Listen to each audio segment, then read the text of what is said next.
بسم اللہ الرحمن الرحیم۔ السلام علیکم معزز طلبہ کرام، آپ سب کیسے ہیں؟ آج ہم نور الانوار کے سبق نمبر 190 کو پڑھیں گے۔ آج کے ہمارے سبق کا عنوان ہے کلمہ جمی کا بیان۔ آج کے ہمارے سبق میں چونکہ الفاظ تو وہی بیان چل رہا ہے کہ وہ الفاظ جو عموم پر دلالت کریں، تو ان میں سے ایک نیا لفظ ہے الجمیع۔ تو اس کے حوالے سے بات ہونی ہے کہ یہ عموم پر کیسے دلالت کرتا ہے۔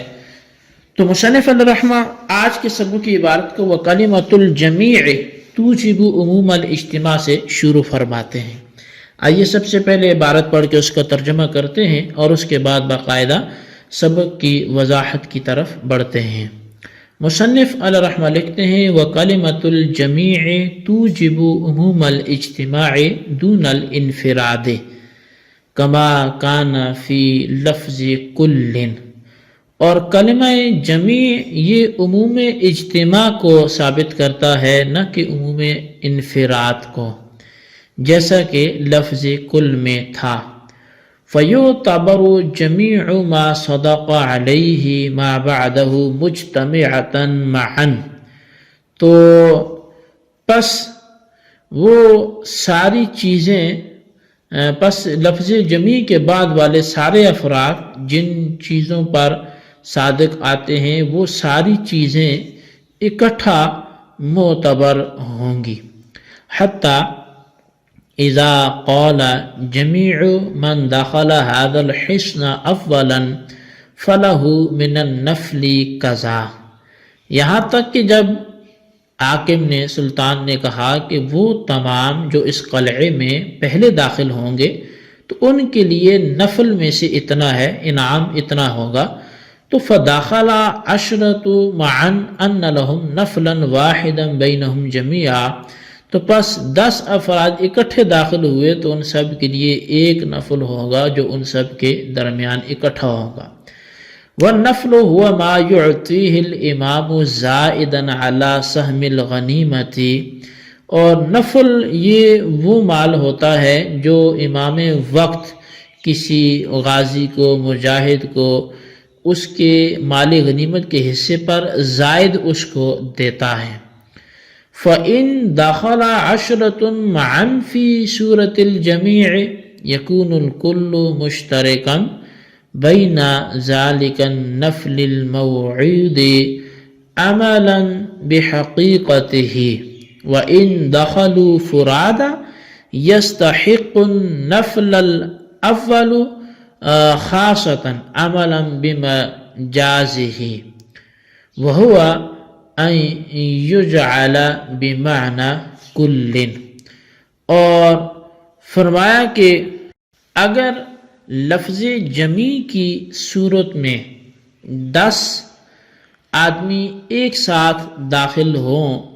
تو سب کے سب اس نفل موعود میں شریک ہوں گے تاکہ لفظ جمیع کی حقیقت پر عمل ہو سکے۔ اور اگر الگ الگ ایک ایک کر کے داخل ہوئے تو پہلا شخص خاص طور پر نفل کا مستحق ہوگا تاکہ لفظ جمیع کے مجاز پر عمل ہو، اور وہ یہ ہے کہ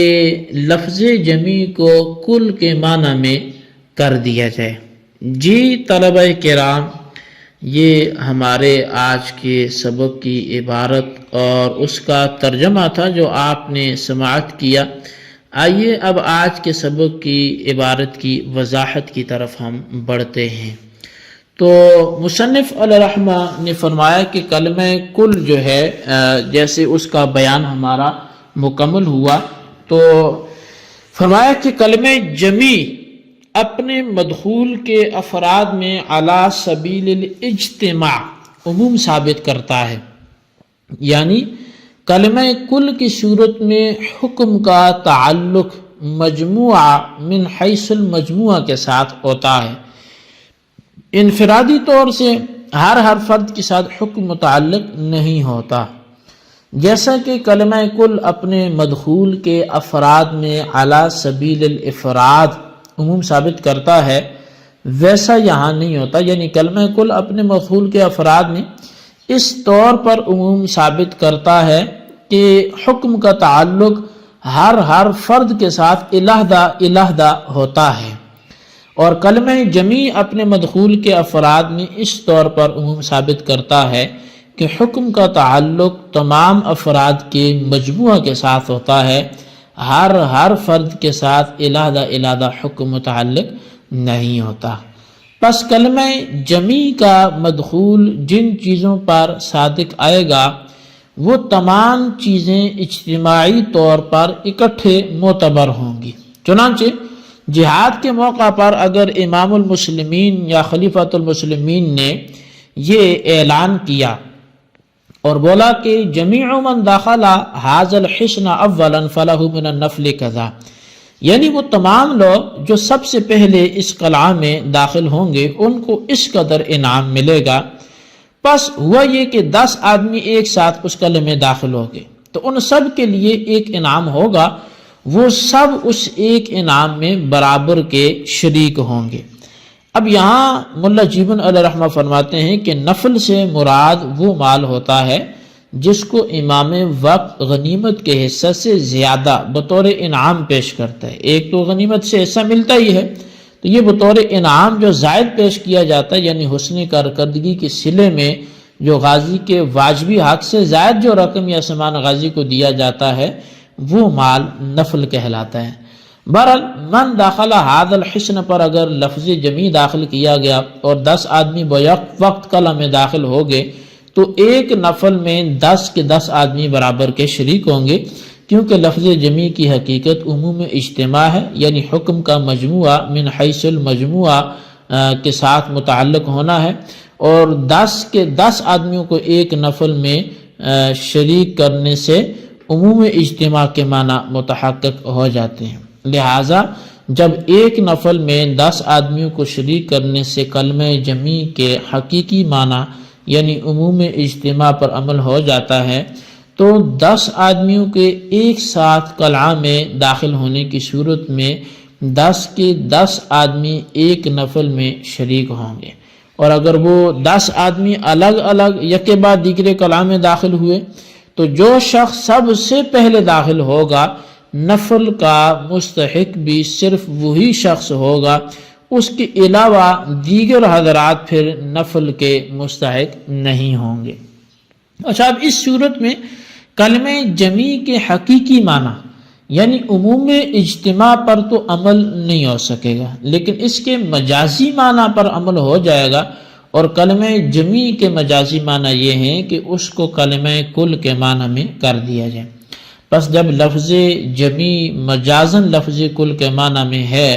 تو جمیع من داخل ھذا الحصن اولا فلہ من النفل قضا کے معنی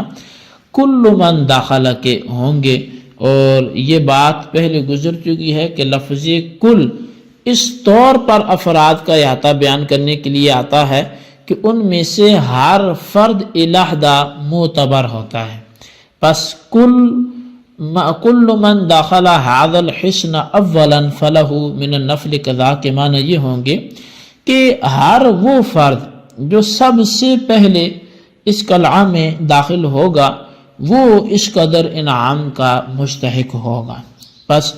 10 آدمیوں کے فرادہ یعنی الگ الگ داخل ہونے کی صورت میں جو شخص سب سے پہلے داخل ہونے والا ہوگا وہ انعام کا مستحق ہوگا اور حقدار ہوگا۔ اور جب لفظ جمی مجازن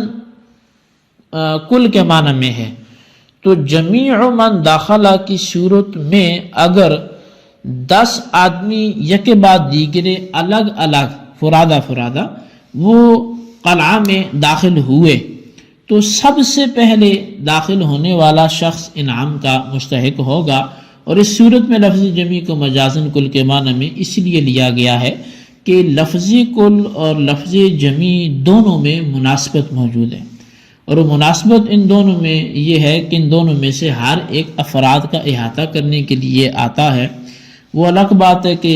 فرق ان میں صرف اتنا ہی ہے کہ لفظ کل احاطہ افراد کے لیے آتا ہے، اور آتا تو احاطہ افراد کے لیے لفظ جمی بھی ہے، لیکن لفظ کل احاطہ افراد کے لیے اعلیٰ سبیل الافراد آتا ہے، اور لفظ جمی احاطہ افراد کے لیے اعلیٰ سبیل الاجتماع آتا ہے۔ بہرحال جب 10 آدمیوں کے فرادہ قلع کے اندر داخل ہونے کی صورت میں لفظ جمی کے حقیقی معنی پر عمل کرنا متعذر ہے تو مجازی معنی پر عمل کیا جائے گا، یعنی کہ لفظ جمی کو لفظ کل کے معنی میں لے لیا جائے گا۔ جی طلبہ کرام، یہ ہمارے آج کے سبق کی عبارت، اس کا ترجمہ اور اس کی وضاحت تھی۔ آج کے سبق کو آپ اچھی طرح سمجھیں اور اس کے خلاصے کو رجسٹر پر ضرور لکھیں، بالخصوص ان سوالات کے جوابات بھی دیں۔